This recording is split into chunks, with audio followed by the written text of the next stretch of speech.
This week we're going to be talking about kinematics again, and remember, kinematics is the description of how things move. But instead of doing it in 1 dimensions, today we're going to be doing it in 2 dimensions. So last time we had a straight line, right? And why don't we define that as our x-axis? Now there's a positive and then there's a negative. What we're doing now is we're adding in a second dimension, and we're going to call that our y-axis. And again, we can label it positive and negative. This should be super clear to you. This is what we call our Cartesian coordinate system. If you haven't heard this word before, you will at some point in time in your engineering career. I 100% guarantee it. There are other coordinate systems that we're not going to worry about right now, but we can define this as a Cartesian coordinate system, which is just a 2-dimensional with 2 lines that form a plus sign, essentially. Now, the very important thing that I did right here is define what our plus and what our minus is. I don't have to follow this convention. If I wanted to, I could completely reverse my coordinate system, and I can call down the positive and up the negative. I can call left the positive and right the negative. It doesn't actually really matter as long as you are consistent in the calculations that you do and the definitions that you do. For our purposes, we are just going to try and make things easy and say that up physically is positive and then down physically is negative. And assuming we're looking at something head on, we're going to assume that left is negative and right is positive, just because in the English language we read left to right. So how do you start approaching a problem like this? Like, let's say we're given an initial sample condition. Like, what does this mean? What does this mean? Projectile motion, let's say you take a baseball and you throw it up into the air. It's going to take an arc of a parabola right here. You launched it with some velocity, initial velocity, that has some angle, theta, with this imaginary horizontal, or maybe it's actually the flat ground that you're standing on. And after some time, it's going to have a velocity here, and then it's going to have another velocity here. And eventually it's going to land at the ground right here. So you can see that the velocity is changing directions. And that's complicated. And you're trying to think like, man, how do I do this problem? And here's the best way to do it. Just forget that it's in 2 dimensions and break it down into 2 different problems. So if we are given a sample initial condition, let's say it's giving us something that our Vx initial is 3 meters per second. So yeah, all right, 3 meters per second. And our Vy is, let me do it the other way. Our Vy is 4 meters per second, which means that our total velocity, if we draw it like this is just a right triangle, and we can use Pythagorean's theorem to find out what this actual velocity is, which is, so if we call this our V total, or VT, VT is going to be equal to the square root of Vx squared plus Vy squared. This is just basic geometry. And say we know what the V total is, and we know what the Vx is. From that, we can find what the Vy is just by plugging in to this equation right here. From this, we can also learn something else. We can learn about the angle right here. So if this angle right here is theta, we can use what you guys know as the tangent. The tangent of that angle should be equal to Vy divided by Vx, which, you know, we can turn that around and say that the theta is equal to the arctangent or the inverse tangent of Vy over Vx. If we are using these numbers right here, I think this comes out to be like 50 something degrees. It's not a nice even number. For the record, this V tangent right here, or this V total right here, should be equal to 5 meters per second. But let's say we're given an initial condition of this right here. We're given our actual total initial velocity right here, which is 15 meters per second. And then we're also given the angle right here, which is 50 degrees. We can break this down using trig functions as well. Remember, with a triangle right here, if you know the hypotenuse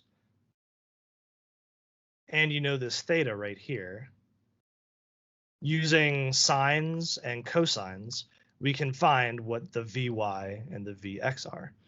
You guys probably have seen this before. The Vx is equal to the total V times the cosine of theta, and then the Vy is equal to the total velocity times sine of theta.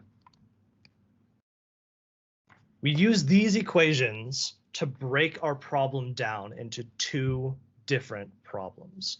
We're going to have one problem for the x direction, and we're going to have one problem for the y direction.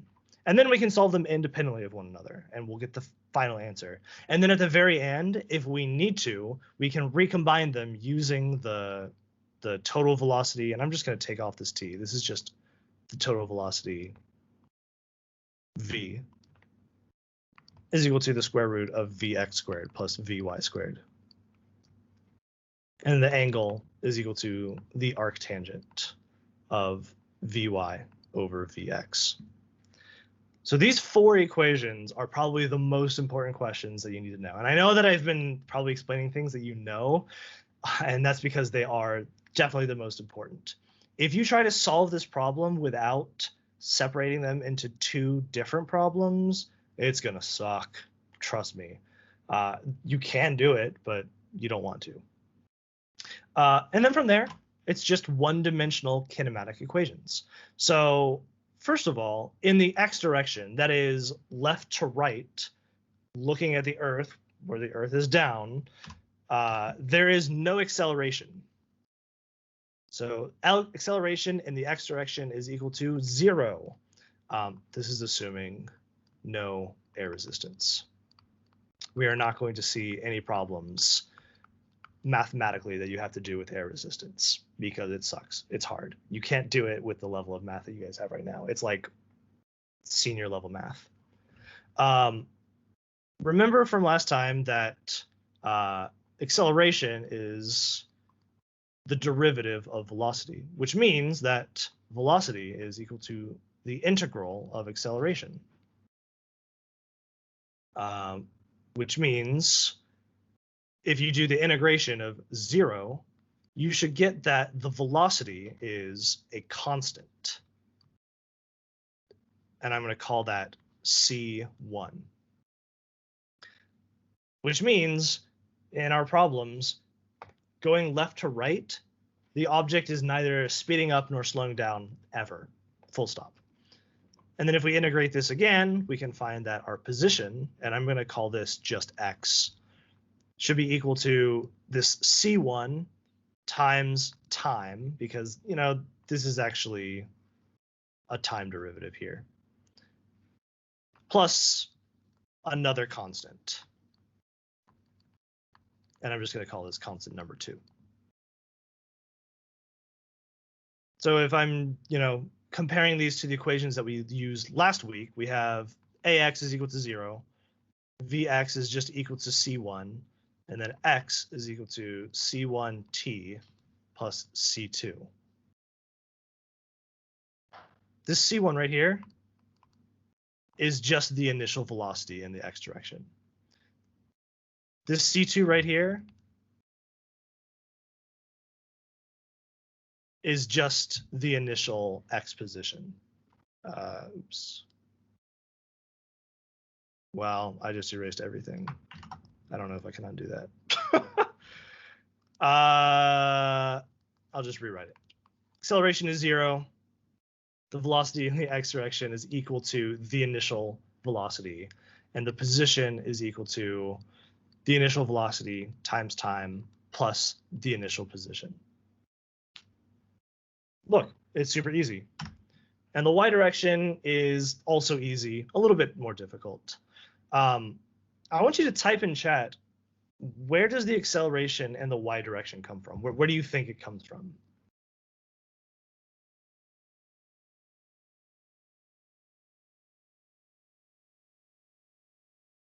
Yeah, gravity. Okay, so gravity is the acceleration that comes.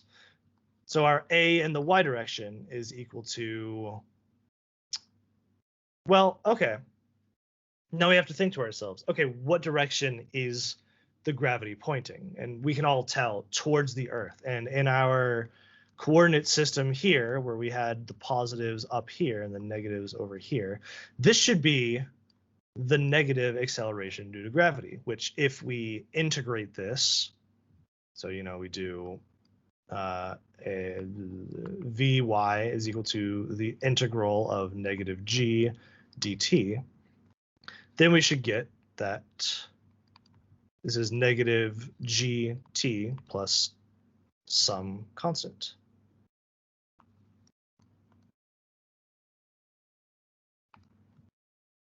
And then similar to before, and we're not going to use x this time because we're using the y direction. We use y is equal to negative 1/2 gt squared plus this c1 times t plus this c2, which this is a quadratic equation. This should look very, very familiar to you from this past week's work. So these are the kinematic equations for the x and the y direction. They're not very difficult. They're also on your lab report. They're in last week's lab report. You should know these pretty well. The last thing that we need to know is a couple of other important equations. And I recommend that you look at them on the sheet because what we have are, let's see, the total time of flight. This is from the moment it's released to the moment it hits the ground and stops. Is, I think I wrote it down wrong.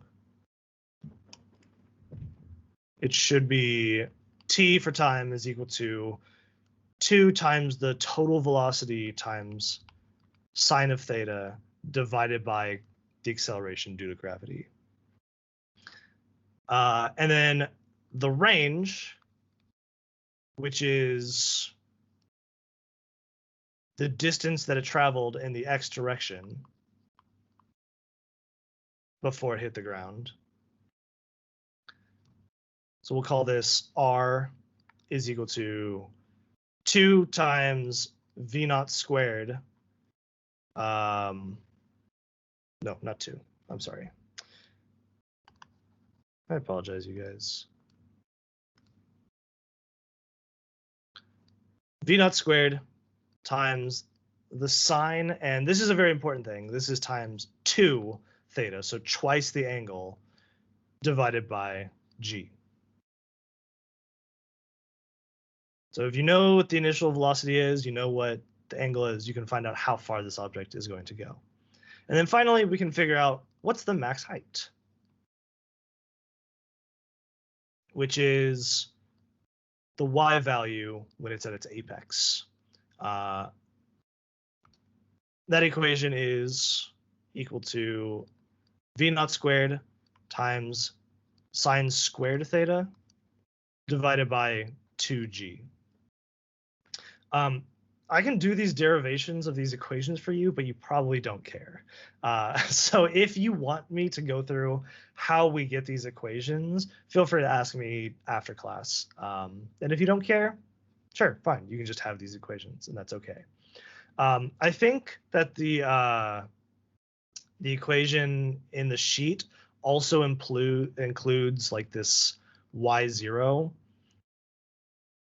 If, you're on a building and you throw something up, then you also have to include the height of the building, which is this y0, in order to get the actual total height.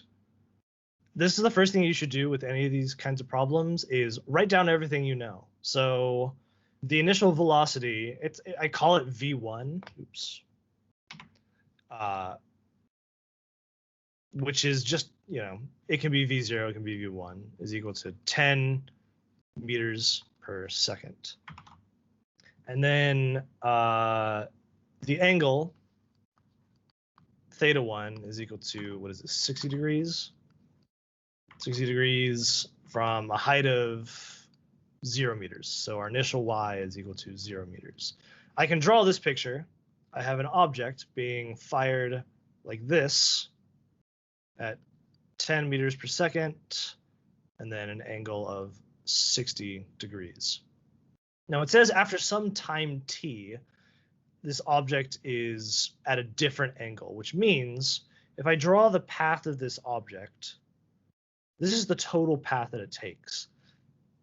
As it continues upwards, this angle right here with the horizontal is going to be decreasing.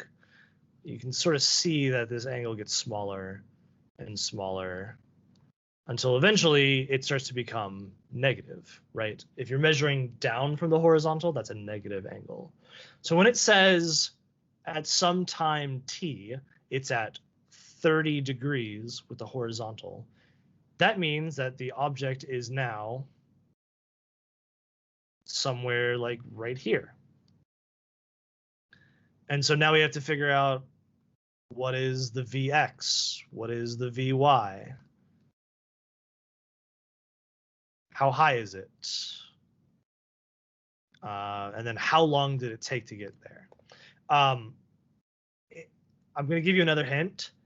The order of the questions, of what it's asking for you, should help guide you through the solution. There are other ways to do it, but the order that it asks you, because I think it asks you first for what is the Vy. Try and find that. Try and use the equations that you know to figure out what it would be. And then from there, you look for the time, and then the total velocity, and then the height. I hope this helps. If you have any further questions, you're welcome to ask me. So when you follow the link in the lab report, you'll find this. Don't worry about intro vectors or drag.